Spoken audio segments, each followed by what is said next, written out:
ఈ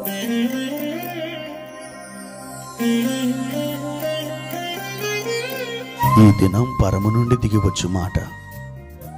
ఇది నీ జీవితానికి వెలుగుల బాట. నీ ఒడిలో ఉంచబడిన దీవెనల మూట, అద్భుతాల ఆనంద ఊట. ఆగస్టు 2 సంవత్సరమంతా మీరు బైబిల్ చదువు ముగించడానికి ఈరోజు మీరు చదవలసిన లేఖన భాగం ఉదయం 60, 61 మరియు 62 కీర్తనలు, సాయంత్రం రోమీలకు రాసిన పత్రిక 5వ అధ్యాయం. ప్రభునందు నా ప్రియమైన దేవుని బిడ్డలారా, ఈ ఉదయకాల సమయంలో మీ అందరికీ నా హృదయపూర్వకమైన వందనాలు. ప్రియ దేవుని బిడ్డలారా, ఎలా ఉన్నారు? బాగున్నారు కాదు? ఈ దినాలలో దేవుని యొక్క కృప మీ ఎడల అనుదినం విస్తరిస్తూ ఉంది. ఆయన మీ కొరకు ఏ విధమైనటువంటి బహుమానమును సిద్ధం చేస్తున్నాడో దానిని మీరు పొందుకోవడానికి రెడీగా ఉండండి. విశ్వాసంతో ఎదురు చూడండి, నిరీక్షణ కలిగి ఉండండి. స్తుతిగానాలు చేస్తూ ప్రభు సన్నిధిలో ఎల్లప్పుడూ ఆనందిస్తూ ఉండండి. పౌలు గారు అంటారు, ఆనందించుడి, మరలా చెప్పుదును, ఆనందించుడి. ఈ ఆనందం ప్రభు సన్నిధిలో అదో రకమైన స్తుతి, అదొక ఆరాధన. చిన్నపిల్లలు దూరం నుండి వారి యొక్క అమ్మ నాన్న ప్రయాణం చేసి వచ్చినప్పుడు వారిని చూడగానే ఎంతగా ఆనందిస్తారు. వారి యొక్క ప్రాణం లేచి వచ్చినట్టుగా, వాళ్ళు తిరిగి బ్రతికినట్లుగా వాళ్ళ ముఖాలు కలకల్లాడతాయి, చిరునవ్వులు చిందిస్తారు. మా మమ్మీ మా డాడీ నా కోసం ఏం తెచ్చారు అని వారు కేరింతలు కొడతారు. అలాగే నీ దేవుడు కూడా నీ కొరకు అద్భుతమైనటువంటి బహుమానం పట్టుకొని వస్తున్నాడు. ఆయన పట్ల ఆనంద హృదయంతో ఎల్లప్పుడూ మీరు ఉండమని నేను మీకు మనవి చేస్తున్నాను. స్తుతి, ఆరాధన ఎప్పుడు కూడా మీ జీవితం నుండి తప్పిపోనివద్దు. నిత్యం ప్రభుని స్తుతించండి. ప్రియ దేవుని బిడ్డలారా, ఈ ఉదయకాలం ప్రభు వారిచ్చిన ఒక వాక్య భాగాన్ని చదువుకుందాం. యోహాను సువార్త 5వ అధ్యాయం 6వ వచనం.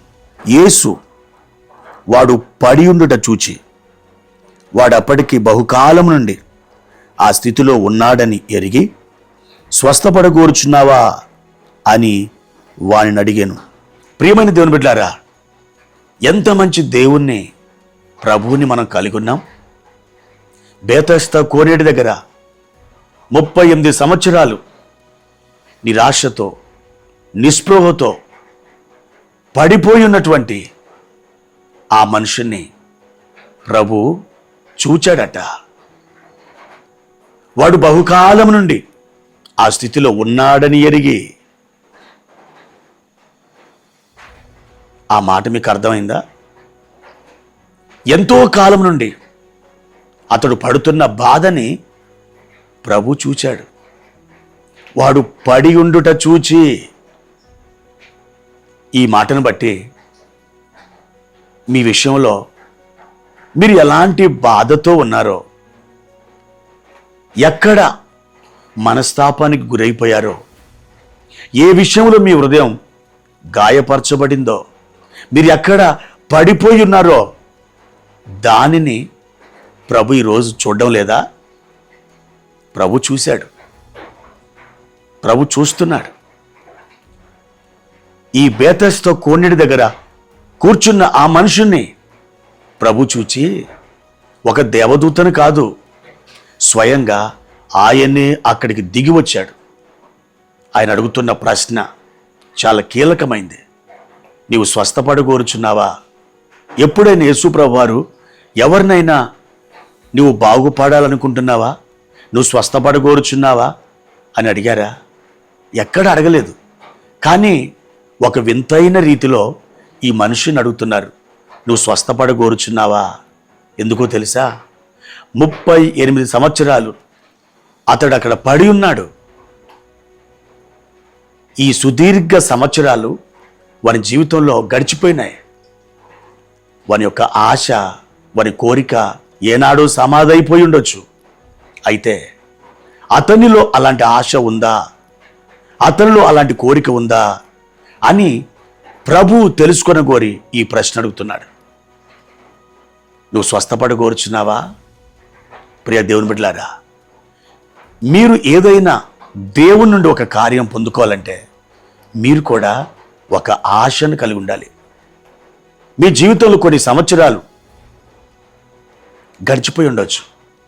దాన్ని బట్టి ఇక దేవుడు ఏమిస్తాడులే, నాకేం జరిగిస్తాడులే, నేను ఇక ఏం బాగుపడతానులే అని మీరు నిరాశతో ఉండిపోవచ్చు. కానీ మీలో ఉన్న ఆశ ఎన్నడూ చావనియద్దు. ఆ ఆశ రగులుతూ ఉండాలి. అది జీవం పోసుకోవాలి, అది జీవాన్ని కలిగి ఉండాలి.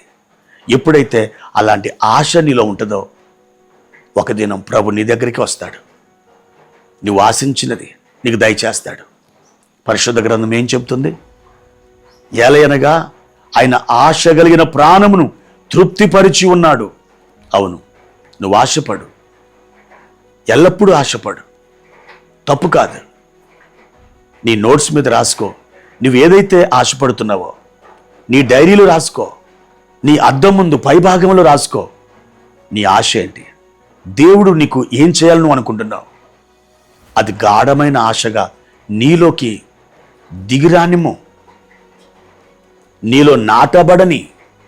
తప్పకుండా ఒక దినం నువ్వు ఆశపడింది చూస్తావు, దేవుడు నీకు మేలు చేస్తాడు.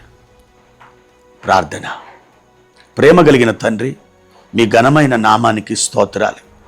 ప్రభువా, మేము కూడా మీ సన్నిధిలో ఆశతో ఎదురు చూస్తున్నాం.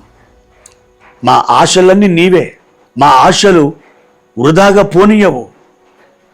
నాయనా, ఈ దినం మీ యందు ఆశపడమని మీరే మాకు సెలవిస్తున్నారు.